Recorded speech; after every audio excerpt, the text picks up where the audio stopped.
نماز سے متعلق ایک سوال یہ آیا ہے کہ مقتدی احباب کا امام سے پہلے رکوع میں یا سجدے میں چلے جانا کیسا ہے؟ کیا اس سے نماز ہوگی یا نہیں ہوگی؟ بڑا ہی اہم سوال ہے۔ عام طور سے لوگ یہ غلطی کرتے ہیں کہ امام صاحب سے پہلے رکوع میں چلے گئے یا سجدے میں چلے گئے جلد بازی کر کے۔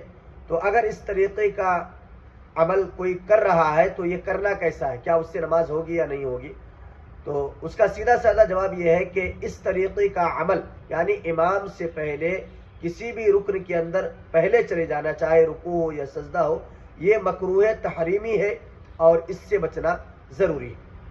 باقی اگر اسی رکن کے اندر امام صاحب کو پا لیتا ہے وہ شخص جو امام صاحب سے پہلے رکوع یا سجدے میں یا کسی بھی رکن میں گیا ہے، امام صاحب کو اگر اسی رکن میں پا لیتا ہے تو نماز درست ہو جائے گی۔ باقی اس عمل سے رکنا اور بچنا بے حد ضروری ہے۔ حضرات فقہا نے اس کو مکروہ تحریمی قرار دیا ہے۔